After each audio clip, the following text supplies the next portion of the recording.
안녕하세요. H성형외과 백정환입니다.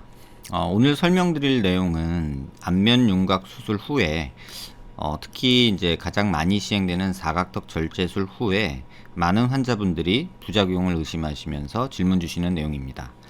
사각턱 수술 후에 턱선이 볼록해졌어요. 또는 사각턱 수술을 했는데 얼굴이 아직도 커요. 또는 수술 후에 턱 부위에서 동그란 게 만져져요. 이런 등등의 질문들을 많이 주시는데요. 오늘은 이런 부작용 증상들에 대해서 정확한 이해를 좀 돕고자 설명드리고자 합니다. 먼저 사각턱 수술 전에는 이전 포스팅에서 말씀드린 것 같이 한 7가지 정도는 꼭 고려를 해야 된다고 생각하고 있습니다. 페이셜 인덱스라는 것이 있고요. 그러니까 얼굴의 상하 길이와 좌우 길이의 비율, 그런 것들을 고려해야 된다는 거고요. 또 하나는 바이고니얼 위스라고 해서 하악의 좌우 폭을 좀 고려를 해야 되고요. 그 다음에 앵글 디그리라고 해서 하악각의 각도를 좀 고려를 해야 되고요. 또 귀 위치를 또 하악각의 위치와 고려를 같이 함께 해야 된다는 내용이고요. 하나는 또 마이크로그나시아 또는 하이퍼그나시아, 하악 외소증, 그런 것들을 함께 고려해야 된다는 거고요. 그 다음에 침샘이나 이런 것들을 고려하고, 또 페이셜 컨캐비티라고 해서 얼굴이 볼록한지 오목한지, 이런 한 7가지 정도는 고려를 해서 수술 전에 이제 고려를 해야 된다. 단순히 많이 자른다고 무조건 얼굴이 작아지고 갸름해지는 것은 아니다 라는 점을 이전 포스팅에서 좀 자세히 설명드렸습니다. 이 부분에 대해서는 궁금하신 분들은 이전 포스팅 한번 참고하시면 될 것 같고요. 특히 오늘은 7가지 중에서 침샘이랑 그 다음에 임파선, 그 다음에 턱 밑샘, 이렇게 3가지에 대해서 좀 설명드리고자 합니다. 이 환자는 전반적으로 얼굴이 넓죠. 또 굉장히 크다고 이제 느껴질 수 있는 정도의 이제 얼굴이죠. 이런 경우 그냥 얼굴이 크니까 사각턱 수술하면 얼굴이 작아지겠지 라고 생각하기 좋은데요. 사실은 이 환자 CT와 피부명을 이렇게 중첩시켜서 보면 하악 뼈가 작은 건 아니고 크지만 그보다도 이쪽 볼 쪽의 연부 조직 두께가 상당히 두꺼운 것을 볼 수 있습니다. 그래서 이러한 단면을 보고 이렇게 좀 CT에서 이미지를 보면요, 이렇게 빨간 원으로 표현된 교근이 존재하고요. 그 다음에 파란 원으로 표현된 파로티드 그랜드, 그래서 이하선이라는 귀밑샘이 이렇게 위치하게 됩니다. 근데 이 두께가 실제로 뼈 두께보다 굉장히 두껍죠.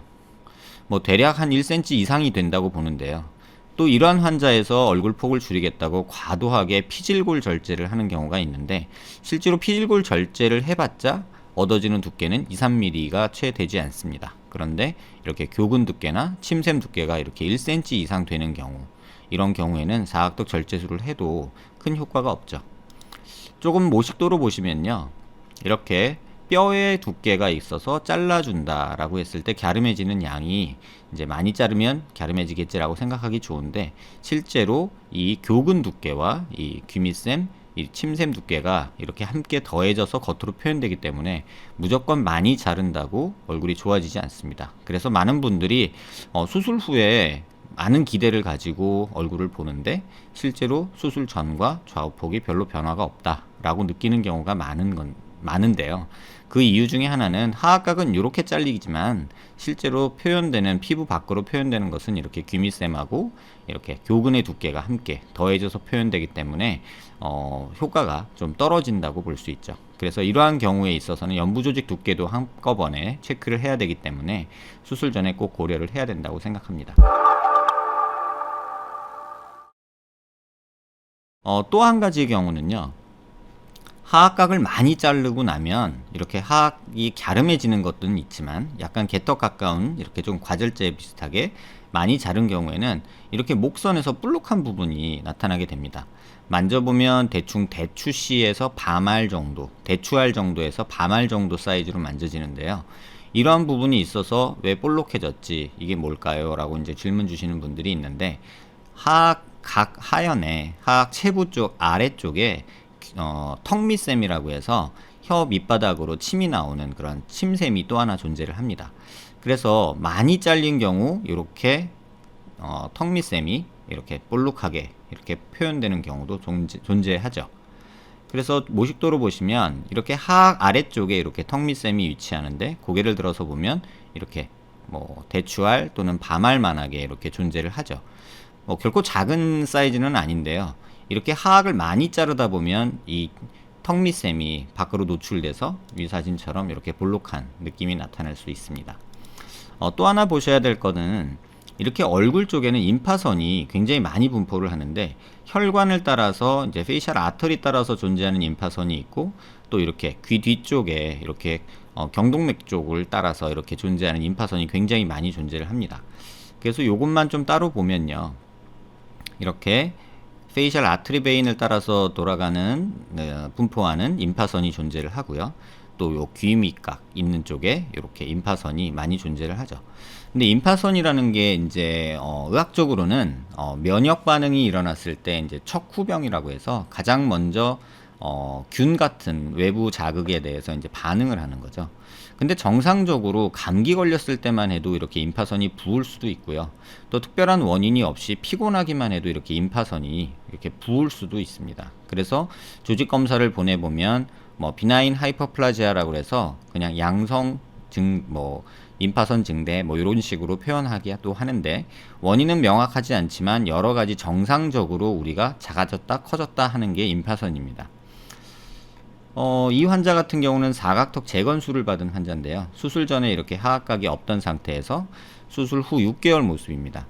턱도 약간 앞으로 빼서 턱선이 또렷해졌는데도 불구하고 그 전에 이제 한 3, 4개월째 경과 봤을 때 존재하지 않던 이렇게 볼록한 만져지는 조그만한 콩알만한 그런 녀석이 이렇게 만져졌죠. 그래서 임파선이라고 생각을 하고 겉에 한 1cm 조금 그 정도 되게 절개를 해서 임파선을 제거를 했습니다. 그래서 제거를 한 모습이 이 모습이고요. 그래서 이걸 조직 검사를 보내보니 이제 비나인 하이퍼플라지아라고 해서 그냥 잠깐 좀 커진 거라고 이제 생각이 되죠. 이런 경우가 이제 주로는 목 쪽에 이제 굉장히 많이, 이쪽 부위에 굉장히 임파선이 많이 생기는데요. 감기 걸렸을 때 또는 아주 피곤할 때 이럴 때 이런 것들이 생기죠. 근데 이제 대부분의 환자들이 이런 경우에 이제 수술해서 혹시 보형물이 들어가서 턱에 보형물이 들어가서 이런 게 생기지 않았나라고 이제 수술 부작용으로 의심을 하시는데, 사실은 이런 경우는 정상적으로도 임파선이 생길 수 있고요. 이런 경우에 이제 절제해 놓고 나면은 특별한 문제 없이 회복이 되죠. 물론 이제 겉에 흉터는 조금 남아서 조금 아쉬움이 있을 수 있겠지만, 대부분 이 흉터는 시간이 지나면 좀 잘 안 보이고요. 또 이 임파선이 빠져나간 빈 공간이 있기 때문에 수술 직후에는 좀 단단하게 뭉치고 볼록한 느낌이 아직 남아있는 경우가 종종 있습니다. 하지만 시간이 지나면 주변 지방 조직으로 이제 대체가 되면서 좀 부들부들해지면서 흉터랑 이런 촉감이나 뭉친 느낌이 이제 적어지는 게 이제 현실이죠. 근데 이제 수술 후에 이런 것들이 생기면, 또는 사각적 절제 후에도 이런 게 생길 수 있거든요. 근데 그랬을 때 이제 수술 부작용이다, 수술 후에 꺼져놓고 나온 거 아니냐, 뼈 쪼가리가 만져진다, 이런 얘기들을 많이 하세요. 근데 사실은 이런 거는 임파선일 가능성이 굉장히 많아서 보통은 한 2주에서 3주 정도 경과를 지켜보고 괜찮다면 없어지는 경우가 대부분이고요. 그렇지 않은 경우라 하더라도 그냥 간단히 절제해주면 되는 거기 때문에 크게 고민할 내용은 아닌 듯 합니다. 수술 후에 겪게 되는 여러 부작용 증상들이 이제 수술로 인한 것이냐 아닌 것이냐, 이제 이런 거에서 이제 많은 환자분들이 얘기를 하시는 것 같아요. 근데 수술 직후에 이렇게 침샘이 부을 수가 있거든요. 왜냐하면 이쪽 뼈를 자르면서 이쪽에 피가 나고 그러면 침샘도 붓거든요. 그럼 침샘이 부었을 때 이것도 덜 자른 거 아니냐, 이렇게 생각하시는 분들도 있고요. 또 이게 한동안 이게 부어 있으면 이거 뼈 쪼가리가 안에 있는 거 아니냐, 또 이렇게 말씀하시는 분도 종종 보이는 듯 합니다. CT 찍어보면 대부분 확인되는 내용이고, 의사 선생님 믿고 조금 기다리시면 좋아지는데, 인터넷상의 부정확한 정보로 인해서 굉장히 불안감 키우시고, 또 의사들을 불신하면서 괜한 걱정으로 또 이 병원 저 병원 다니면서 이런저런 얘기 듣는 경우가 종종 많이 생기는 듯 합니다. 과절제에 의한 턱밑샘이 사실은 가장 큰 문제죠. 이제 재건을 한다 해도 이게 완전히 가려지진 않거든요. 그래서 이렇게 귀밑샘이 크거나 턱밑샘이 큰 경우에는 이비인후과적으로 요게 이제 아주 비대한 경우에는 뭐 침 삼키기가 힘들 정도로 붓는 경우도 있거든요. 그런 경우에는 절제술을 하지만 특별한 증상이 없는 경우에는 절제술은 조금 지양하는 편이고요. 이러한 귀밑샘이나 턱밑샘이 비대한 경우는 수술 후에 남아서 이렇게 볼록해 보이는 경우는 그냥 보톡스 치료로도 충분히 이 샘 사이즈가 줄어들기 때문에 도움을 받을 수 있다고 생각합니다. 또 무조건 이제 교근 보톡스를 맞으면 침샘이 준다는 뭐 이런 얘기도 있는데, 사실은 교근 보톡스를 맞을 때 이쪽 부위가 같이 영향을 받거든요. 그래서 위 모식도 보시면 이 근육을 주사하기 위해서 근육에 주사하다 보면 침샘도 어느 정도는 영향을 받아요. 또는 이쪽 귀밑샘이 유독 발달한 남자분들이 있거든요. 그러니까 귓볼 밑으로도 볼록하신 분들 있죠. 그런 분들이 이제 다 귀밑샘이 발달한 분들인데, 양성 종양의 경우는 제거를 잘 하지 않고요. 왜냐하면 이 수술 자체는 굉장히 좀 큰 편이고, 또 이 수술 하면서 또 얼굴 신경이 다칠 수 있기 때문에 특별한 질환이 아닌 경우에는 단순히 미용 목적으로 이 귀밑샘을 제거하지는 않습니다. 그래서 그냥 보톡스 치료 정도가 현실적으로 가장 적합하지 않나 생각이 됩니다. 안면 윤곽술 부작용 증상 중 귀밑샘 또는 턱밑샘 또는 임파선에 대해서 많은 걱정들이 있으시고 불안함이 있으신 줄 압니다. 하지만 의사 선생님들 믿고 이런 부분들 조금 이해하시면 그런 불안감에서 조금 벗어날 수 있지 않을까 생각이 됩니다. 비슷한 문제로 고민하시는 분들께 도움되는 내용이 되었길 바랍니다. 감사합니다.